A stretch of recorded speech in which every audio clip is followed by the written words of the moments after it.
On va essayer d'expliquer comment fonctionne un moteur de temps. Voilà, un petit moteur de en coupe. Voilà. Mettons le piston vers le haut. C'est-à-dire que quand le piston monte, nous avons le temps de compression. Mais on s'aperçoit que au moment où le piston monte, on a le temps de compression et en même temps, ici, on a un transfert, un trou, vous voyez ici, qui traverse le carburateur, qui arrive à l'intérieur, ici, juste en dessous le piston. Voilà, on voit bien là, ici. On appelle ça un transfert, l'admission. À l'intérieur, ici, on voit le trou. Je ne sais pas si on arrive à le voir. Vous voyez, il y a un trou. On appelle ça un transfert d'admission. En même temps qu'on a la compression, on a aussi l'admission, c'est-à-dire que le carbus est ouvert, l'air passe à travers le carbus. Ici au milieu, on a un petit juguleur, et tout au bout du petit juguleur, ici il y a une petite goutte d'essence. L'air attrape la goutte, l'amène jusqu'ici. La goutte se mélange avec l'air et enfin fait une espèce de nuage rempli d'air et d'essence. Son mélange est composé de 1, d'une partie d'essence et de 14,7 air. C'est-à-dire qu'un moteur, que ce soit un 2 temps ou un 4 temps, pour qu'il fonctionne bien, il faut qu'il y ait une analogie de 1 sur 14,7.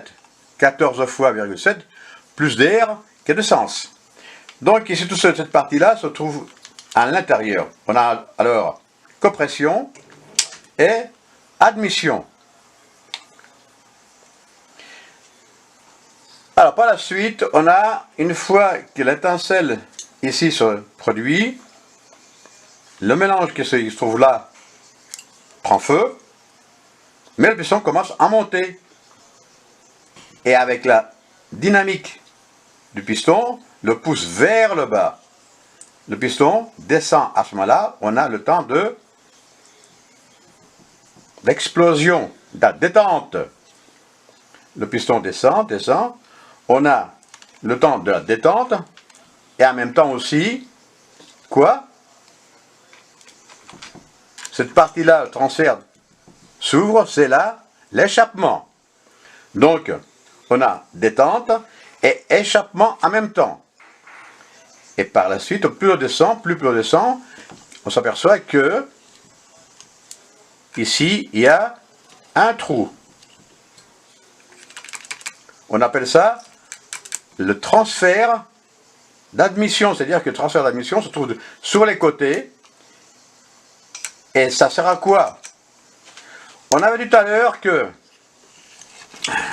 on revient un peu en arrière, on avait dit que l'admission ici se faisait au moment de la compression. Toute cette partie-là, le mélange air-essence, quand le piston descend, le comprime vers le bas. C'est-à-dire que il se trouve à l'intérieur du vilebrequin, de la chambre qui se trouve au vilebrequin, et là s'accumule toute cette partie-là. Et au moment de la descente du piston, comprime toute cette partie qui se trouve à l'intérieur du vilebrequin, la chambre du vilebrequin, le comprime et le fait sortir par ces deux trous, par les transferts d'admission des côtés. On a deux trous, un là, à droite et un à gauche. Ce qui fait au moment de la compression, il fait pousser le mélange à droite et à gauche et le fait sortir sur les côtés vers le haut du piston. À ce moment-là, qu'est-ce qui se passe? Le mélange qui est propre, essence et air, vient ici, forme une espèce de tourbillon et pousse en même temps tous les gaz d'échappement qui se trouvent ici, qui ne sont pas brûlés, qui forment un espèce de lavage du cylindre. Mais en même temps aussi, il y a une petite partie d'air, essence que nous avons besoin, sort aussi par l'échappement. Mais comme par la vitesse du piston vers le haut, on n'a pas une grosse perte, très peu. Tout le reste ici maintenant se comprime, puisque l'admission d'échappement est fermée.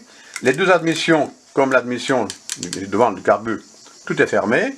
Le piston monte, comprime, on a le temps de la compression.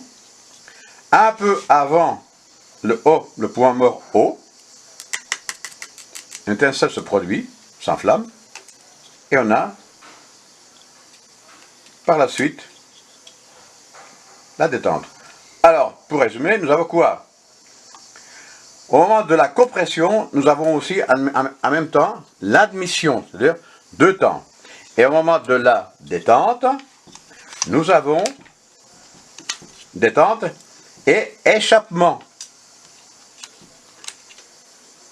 Le temps ici de l'admission, ça ne compte pas. C'est un temps non fonctionnel. On appelle ça le temps utile. Le seul temps qui fait avancer la moto, le véhicule, c'est le temps de la détente.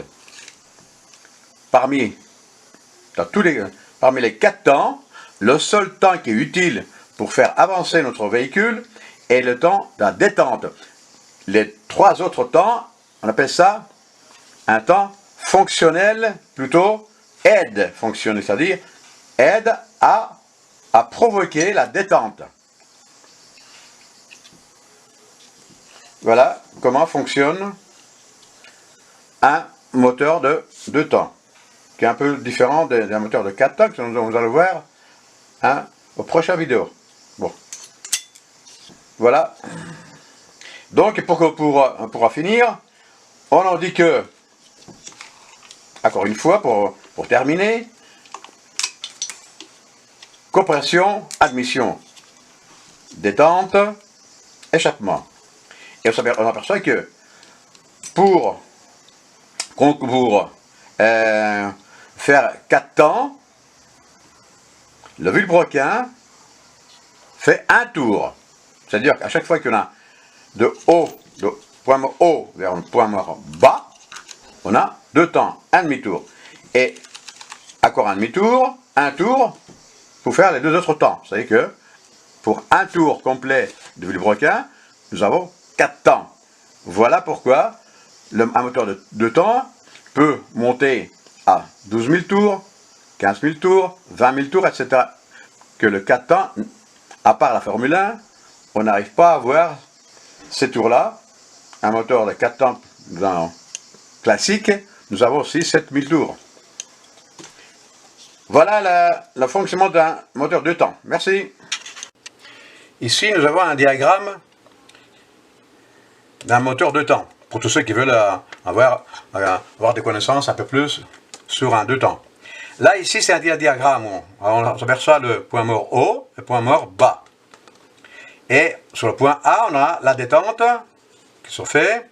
Au point B, on a l'échappement, c'est-à-dire que là, ici, nous avons le transfert d'échappement qui s'ouvre à 57 degrés avant le point mort bas et 45 pour le transfert de côté qui s'ouvre. Et quand le piston descend vers le bas, celui qui se trouve au point mort bas du cylindre, il commence à monter. Et on voit que la deuxième partie est l'admission et la compression. Ce qui fait que, à ce point ici, nous avons quoi? Le point de la bougie, l'étincelle de la bougie. À combien? Entre 10 et 35 degrés. Le mélange s'inflamme ici, s'inflamme, mais le piston continue à monter. Il comprime toute cette force à l'intérieur du cylindre et au point mort haut, le piston descend à toute vitesse puisque c'est la force de la détente qui fait que le piston est poussé vers le bas. En fait, on a quoi? La moitié de la rotation du vilebrequin, nous avons deux temps. Détente, échappement. Et l'autre moitié, nous avons quoi? Admission et compression. C'est un peu plus compliqué, ce diagramme, par rapport à un moteur de temps que nous allons voir aux prochaines vidéos. Voilà, merci.